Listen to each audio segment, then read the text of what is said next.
साथियों नमस्कार। विधानसभा चुनाव नजदीक है, चर्चाएं चरम पर हैं, माहौल गर्म है और आज इस गर्म माहौल में थोड़ा सा तड़का लगाने के लिए आपके साथ मैं मौजूद हूं सोमवीर। दरअसल आज हम बात करेंगे लोहारू विधानसभा की।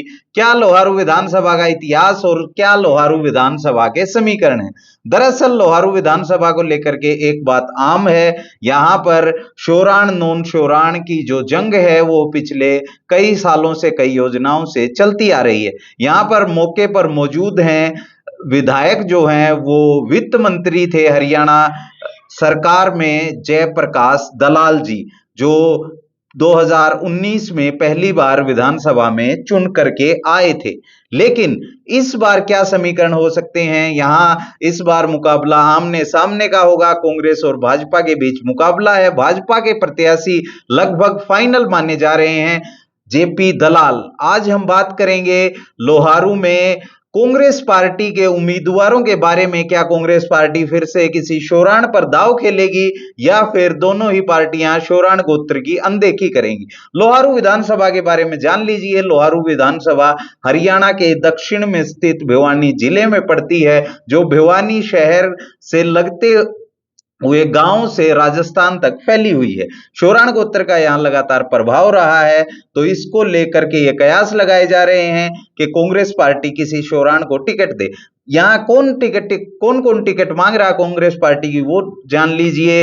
राजवीर फरटिया उद्यमी है, धनाढ्य हैं और ऐसा उनके बारे में कहा जाता है कि चुनाव जीतने के लिए, विधायक बनने के लिए उन्होंने पैसा पानी की तरह बहाया है, चाहे बस लगाने की बात हो या बात हो कन्यादान डालने की, लड़कियों की, गरीब लड़कियों की शादियों में।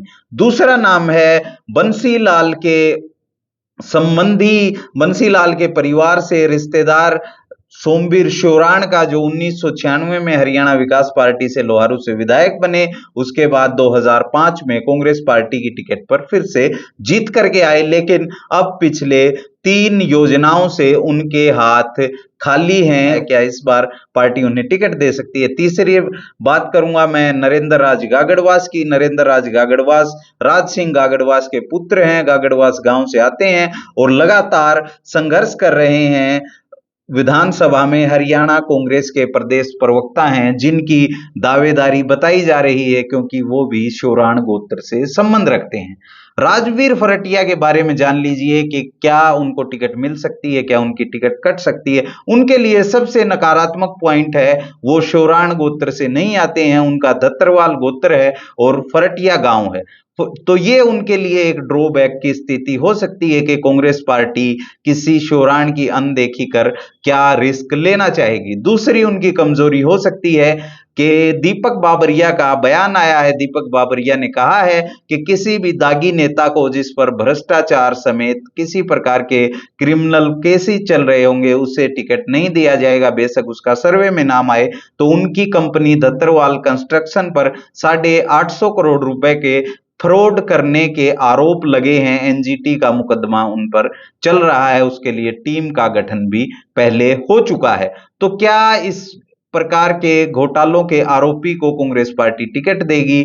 नॉन शोराण होना पहले ही उनके लिए ड्रॉबैक की स्थिति है। अब जान लीजिए सोमवीर लगातार पिछले 3 बार से चुनाव हारते आ रहे हैं और बंसीलाल के रिश्तेदार होने का फायदा निरंतर ही उन्हें तमाम पार्टियों में मिलता रहा है, चाहे 2005 हुड्डा की पहली सरकार हो या बात हो हरियाणा विकास पार्टी की 1996 की। उसके बाद लगातार वो टिकट लाते आ रहे हैं, लेकिन उन्हें लगातार हार का सामना करना पड़ रहा है। 2009 में भारी मतों से हारे, उसके बाद 2014 में उन्हें धर्मपाल ओबरा ने फिर से चुनाव हराया, जो आईएनएलडी के प्रत्याशी थे, और इस बार 2019 में उन्हें चुनाव हराया जयप्रकाश दलाल ने, जो मौके पर वित्त मंत्री हरियाणा सरकार है।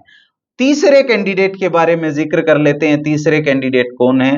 ये कैंडिडेट राज सिंह गागड़वास के पुत्र हैं। राज सिंह गागड़वास सामाजिक नेता, किसान नेता का टैग उन पर हरियाणा प्रदेश में है। लगातार अपने इलाके के लिए संघर्ष करते रहे हैं। पिछले 40 साल से अलग अलग राजनीतिक पार्टियों से अपनी दावेदारी पेश कर चुके हैं, लेकिन अब तक उन्हें सफलता हाथ नहीं लगी। अगर उनके समर्थकों की माने तो उनका कहना है कि इस बार मौका मिल सकता है राज सिंह गागड़वास के बेटे नरेंद्र राज गागड़वास का। उनके लिए फायदे की बात यह है कि वो शोराण गोत्र से आते हैं, युवा हैं, और एक बड़ी बात यह है कि पिछली बार हुए जिला परिषद के चुनाव में उन्होंने राजवीर फरटिया को हराया था, तो उनके मुख्य प्रतिद्वंदी के रूप में उन्हें देखा जा रहा है कि इस बार क्या राज सिंह फरटिया को हरा क्या जयप्रकाश दलाल को हरा सकता है? दलाल को हरा सकता है क्या? पार्टी उन पर दांव लगाएगी।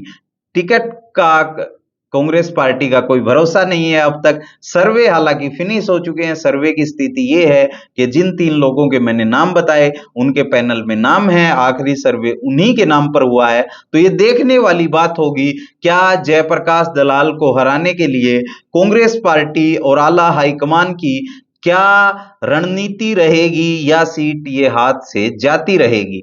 तो ये देखने वाली बात होगी। आप लोहारू विधानसभा के बारे में क्या सोचते हैं? कौन प्रत्याशी कितना मजबूत है, कौन प्रत्याशी कितना कमजोर है, ये निश्चित तौर पर देखने वाली बात होगी।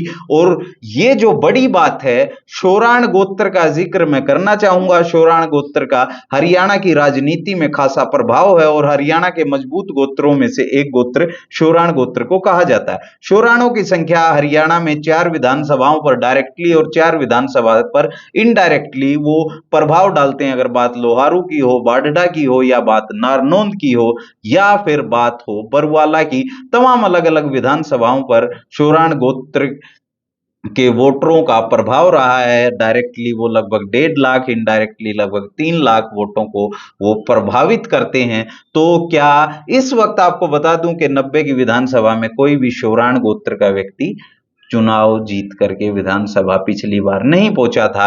क्या इस बार भी ऐसा होने जा रहा है? सबसे मजबूत सीट पर जहां बोलबाला रहा है, शोराण गोत्र के सबसे ज्यादा विधायक जीते हैं, तो क्या इस बार फिर से मौका मिल सकता है किसी शोराण गोत्र के व्यक्ति को, या दोनों राजनीतिक पार्टियों की अनदेखी इस बार भी झेलनी पड़ेगी?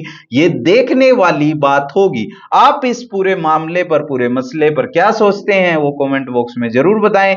वीडियो अपने साथियों के साथ साझा करें, वीडियो को ज्यादा से ज्यादा शेयर करें, और कमेंट में लोहारू को लेकर अपनी राय जरूर रखें, कौन प्रत्याशी कितना मजबूत है। आप देख रहे थे एनडी न्यूज, मेरा नाम है सोम।